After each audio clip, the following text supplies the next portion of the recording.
ಒಳ್ಳೆ ಕಾಲ್ ಬಿಡಲ್ಲ ಬಿಡ್ತೀನಿ ಮಗ.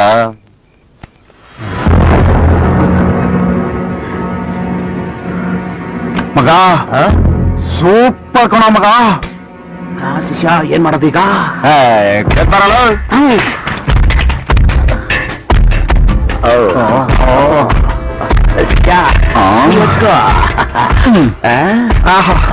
ಸುಂದರಿ ಸುರಸುಂದರಿ.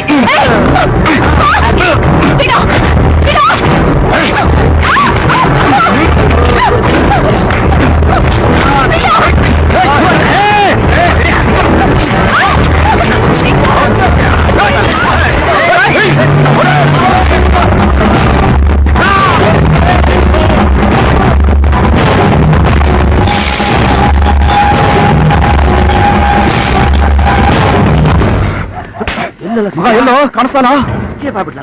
ಅಯ್ಯೋ ಮಸ್ತ್ ಆಗಿದ್ಲು ಕಣ ಮಗ. ಒಳ್ಳೆ ಚಾನ್ಸ್ ತಗೊಂಡ್ರೆ ಬಾಗಿಲು ತೆಗಿರಿ, ಬಾಗಿಲು ತೆಗಿರಿ, ದಯವಿಟ್ಟು ಬಾಗಿಲು ತೆಗಿರಿ. ಅಮ್ಮ, ಯಾರೋ ರೌಡಿಗಳು ನನ್ನ ಅಟ್ಟಿಸ್ಕೊಂಡು ಬಂದು ಬಲಾತ್ಕಾರ ಮಾಡೋಕೆ ಪ್ರಯತ್ನ ಪಟ್ರು ನೋಡಿ. ಸೀರೆ ಎಲ್ಲ ಹರಿದು ಬಿಟ್ಟಿದ್ದಾರೆ. ಯಾವ್ದಾದ್ರು ಸೀರೆ ಕೊಡಿ. ಒಂದ್ ನಿಮಿಷ ಇರಮ್ಮ, ತಗೋಮ್ಮ.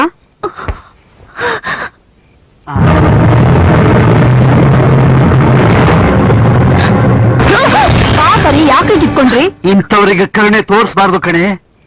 ಇವಳು ಯಾರು ಗೊತ್ತಾ? ನೀನು ಮಾಡಿದ ಅಟ್ಟಹಾಸಕ್ಕೆ ನಿನ್ನ ಕಣ್ಣಲ್ಲಿ ಕಣ್ಣೀರು ಬಂದ್ರೆ ಸಾಲದು, ರಕ್ತ ಕಣ್ಣೀರು ಸುರಿಬೇಕು ಕಣೆ. ಬಡವರು ಹೊಟ್ಟೆ ಆಕ್ರೋಶದ ಹಬೆ ತಟ್ಟಿದೆ ಅಷ್ಟೇ ನಿನ್ಗೆ. ಅವರು ಶಾಪದ ಕಾವು ತಟ್ಟಬೇಕು, ಹಾಗೆ ನೀನ್ ನೆಟ್ಟಾಗೋದು. ಅಯ್ಯೋ ಪಾಪಿ, ನಿನ್ನಂತವ್ರಿಗೆ ಸೀರೆ ಬೇರೆ ಹಾಕ್ ಹೋಗಿದ್ಮೇಲೆ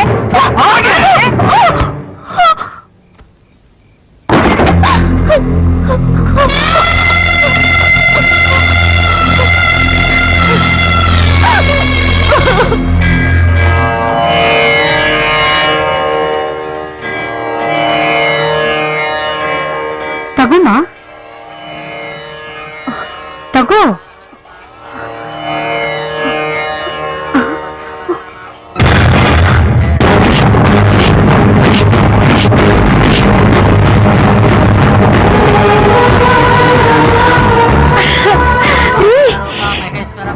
ಏನ್ ಜಾನಕಿ ನೋಡ್ರಿ ಇಲ್ಲಿ ಮಾಯಮ್ಮ. ಆವತ್ತು ನನ್ನ ಕೈಯಿಂದ ನಿಮ್ ಚಪ್ಪಲಿ ನೋಡ್ಸಿದ್ಲಲ್ಲ, ಇವತ್ ನೋಡ್ರಿ ಚಪ್ಪಲಿ ಬಿಡೋ ಜಾಗದಲ್ಲಿ ಬಿದ್ದಿದ್ದಾಳೆ. ದೇವರು ಇವಳಿಗೆ ಸರಿಯಾದ ಶಿಕ್ಷಣೆ ಕೊಟ್ಟಿದ್ದಾನೆ. ಆವತ್ತು ದೀನ ಅಮಾವಾಸ್ಯೆ ದಿನ ಗಂಡನ ಪೂಜೆ ಮಾಡ್ತಿದ್ದ ಕೈಯಲ್ಲಿ ಅಂತ ದೊಡ್ಡ ತಪ್ಪು ಮಾಡಿಸಿ ಮೆರೆದಿಯಲ್ಲೇ. ಆವತ್ತಿಂದ ಇವತ್ತಿನವ್ರು ನಾನು ಎಷ್ಟು ಕೊರತೀನಿ ಗೊತ್ತೇನೆ. ಪ್ರತಿದಿನ ನಾನು ದೇವರು ಬೇಡ್ಕೊಳ್ತಿದ್ದೆ ನಿನಗೆ ಸರಿಯಾದ ಶಿಕ್ಷೆ ಆಗ್ಬೇಕು ಅಂತ. ಇವತ್ತು ನನ್ನ ಆಸೆ ನೆರವೇರ್ತು. ಕೊಡೆ ಇಲ್ಲಿ. ನಿನ್ನಂತ ಅನ್ನ ಕೊಟ್ರೆ ಅದಕ್ಕಿಂತ ಮಹಾಪಾಪ ಬೇರೆ ಇಲ್ಲ. ಬನ್ನಿ.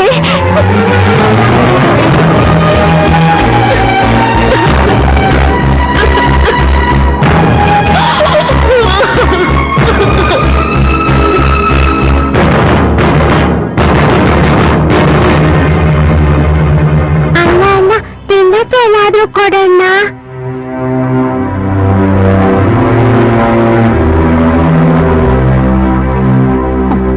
ಅಣ್ಣ ಅಣ್ಣ ತುಂಬಾ ಹಸುವಾಗ್ತಾ ಇದೆ, ಏನಾದ್ರೂ ಕೊಡೋಣ. ಬೆಳಗ್ಗೆಯಿಂದ ಗಿರಾಕಿಗಿಂತ ಮಿಕ್ಸರ್ಗೆ ಕೊಡೋದಾಯ್ತು. ತೊಗೊಳಮ್ಮ. ಅಯ್ಯೋ ನೀನಾ ದುರಾಂಕಾರಿ ನೀನು. ಇನ್ನು ಅಣ್ಣನ ಕಾಲಲ್ಲಿ ಒದ್ದೋಳು ನೀನು. ನೀರು ಕೊಡೋದಕ್ಕಿಂತ ನಾಯಿ ನೆರೆಗೆ ಹಾಕೋದ್ಮೇಲೆ ಹೋಗ ಮೇಲಿಂದ ರೈಟಲು, ಹೋಗ ಮೇಲಿಂದ ರೈಟಲು. ಬಾರ ಇಲ್ಲ, ಇಲ್ಲಿ ಪಿನಾಲ್ ಹಾಕಿ ಕೊಡೋ. ಪಾಪ ಸುತ್ತ ಮಾಡುತ್ತೆ ನಮ್ಗೆ. ಬರಬೇಕ.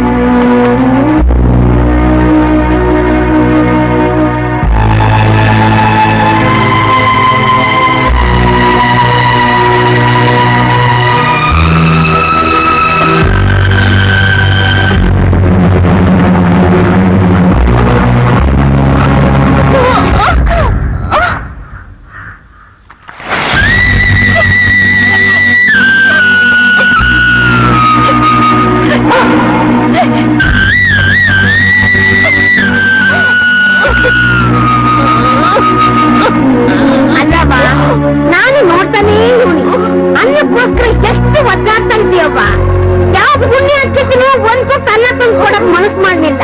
ಅಯ್ಯೋ ನೀವ್ ಯಾರೋ ಏನೋ ಆದ್ರೂ ನಿಂದು ಹೊಟ್ಟೆ ತಾನೇ.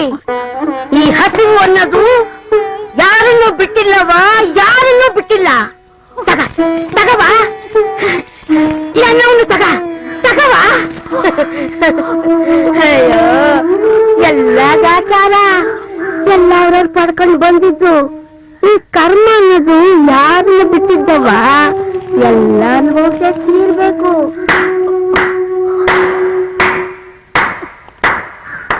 ಜೀವನ ಏನು ಅಂತ ಅರ್ಥ ಆಯ್ತೇನೆ ನಿನಗೆ? ಅನ್ನದ ಬೆಲೆ ಏನು ಅಂತ ಗೊತ್ತಾಯ್ತೇನೆ ನಿನಗೆ?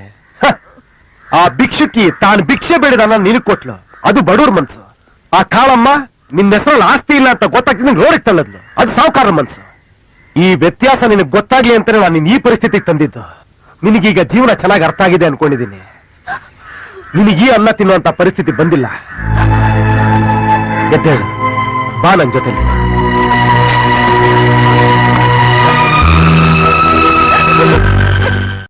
15 ದಿನದಲ್ಲಿ ಎಲ್ಲಾ ಪೇಪರ್ಸ್ ನಿಮ್ ಹೆಸರಲ್ಲಿ ರೆಡಿ ಇರುತ್ತೆ ಮೇಡಮ್. ಅಕಸ್ಮಾತ್ ಮಾಯ ಬಂದು ಪಾಲುಗಿಲ್ಲ ಅಂತ ಕೇಳಿದ್ರೆ ಕೊಟ್ಟು ಕೈ ತೊಳ್ಕೋಬೇಕು. ಹೋಗಿ ಹೋಗಿ ಕಂತ್ರಿ ಮುದ್ಕೊಂಡ್ ಮಾತ್ ಕೇಳ್ಕೊಂಡು ಆಸ್ತಿ ಎಲ್ಲ ನಿಮ್ದು ಅನ್ಕೊಂಡಿದ್ದೀರಲ್ಲ, ಸರಿಯಾಗಿ ಕಾಗೆ ಆಡ್ತಾನೆ. ಏನ್ ಹೇಳ್ತಾ ಇದೀಯ ಮಾಮ? ಅಯ್ಯ ಓದ್ಕಳೆ. ಏ ಲಾಯ್ರಿ,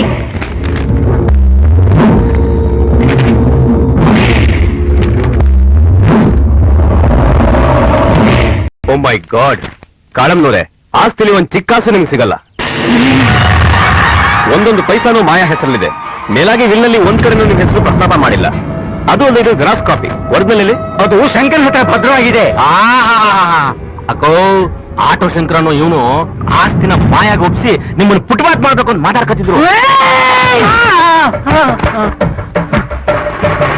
ಎಲ್ಲ ನಿನ್ನಿಂದನೇ ಆಗಿತ್ತು. ಜೀವನ ಪೂರ್ತಿ ಬರೀ ಪಿಟಿಗಿಡದೆ ಆಗುತ್ತಲ್ಲೋ. ಎಂಬೋ ಮಗಳ ತರ ಸಾಕಿ ಆ ಭಿಕಾರಿನ ಪಳಗಿಸಿದ್ದೆ. ನೀನ್ ಬಂದು ಎಲ್ಲ ಹಾಳು ಮಾಡ್ಬಿಟ್ಟಲ್ಲ. ಯಾಕೋ ಹಿಂಗ್ ಮಾಡ್ದೆ? ನಾನು ಹಾಗೆ ಮಾಡಿದ್ದಕ್ಕೆ ಆ ಮಗುಗೆ ತಾನು ಮನುಷ್ಯ ಜಾತಿಯಲ್ಲಿ ಹುಟ್ಟಿದೋ ಅಂತ ಗೊತ್ತಾಗಿದ್ದು, ತನ್ನನ್ನು ಸಾಕಿದ್ದು ಒಂದು ವಿಷಸರ್ಪ ಅಂತ ಅವಳಿಗೆ ಅರ್ಥವಾಗಿದ್ದು. ಯಜಮಾನ್ರ ಆಸೆ ಪ್ರಕಾರ ಆ ಆಸ್ತಿ ಪತ್ರನ ಅವಳಿಗೆ ಕೊಡೋಣ ಅಂತ ಈ ಊರಿಗೆ ಬಂದೆ. ಆಗ ಈ ಮಾಯಾಳನ್ನ ಹೆಮ್ಮಾರಿ ಥರ ಬೆಳೆಸಿದ್ದನ್ನ ನಾನು ನೋಡಿದೆ. ಈ ಸಮಯದಲ್ಲಿ ಆಸ್ತಿ ಮಾಯಾಳ ಕೈಗೆ ಒಪ್ಪಿಸಿದ್ರಿ ಆ ಆಸ್ತಿ ದುರ್ಬಳಕೆ ಆಗುತ್ತೆ ಅಂತ ತಿಳಿದು ಏನ್ ಮಾಡ್ಬೇಕಂತ ದಿಕ್ಕು ತೋಚದೆ ಇದ್ದಾಗ ಆ ಸಮಯದಲ್ಲಿ ಶಂಕರ ನನಗೆ ದೇವರು ಸಿಕ್ಕದಾಗ ಸಿಕ್ಕ. ನಾನು ಮಾಯಾಳ ಎಲ್ಲ ವಿಷಯನ ಅವನಿಗೆ ತಿಳಿಸಿದೆ. ಮಾಯಾಳ ಕಥೆ ಕೇಳಿದ ಶಂಕರ ಒಂದು ನಿರ್ಧಾರಕ್ಕೆ ಬಂದ.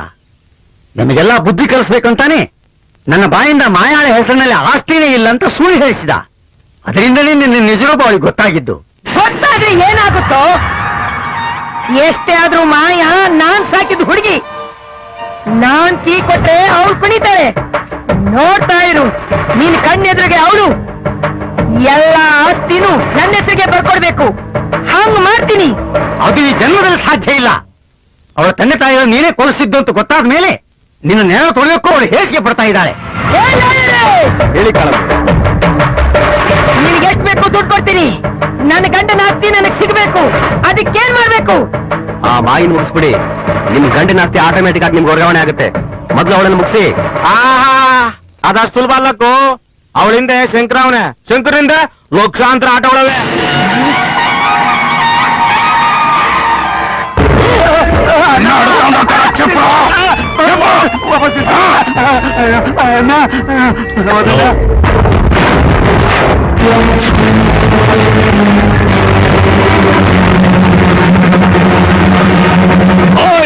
ಬೆಂಗಳೂರು వెళ్ళాలి. ನೀನ್ ಹಠ ಮಾಡಿದ್ರೆ ನನ್ನ ನಾಚಿ ಸಹಿತ ನೋಡೋದಿಲ್ಲ. ಅಮ್ಮ, ನಾನ್ ಹಠ ಮಾಡ್ತಾ ಇಲ್ಲಮ್ಮ. ನನ್ ಕಷ್ಟ ಸ್ವಲ್ಪ ಅರ್ಥ ಮಾಡ್ಕೊ. ನನ್ಗೆ ಯಾಕೋ ಶಂಕರನ್ ಬಿಟ್ ಬರಕ್ ಮನ್ಸಾಗ್ತಾ ಇಲ್ಲ. ಒಂದೇ ಒಂದ್ಸಲ ಅವ್ರನ್ನ ಮಾತಾಡ್ಕೊಂಡ್ ಬರ್ತೀನಿ.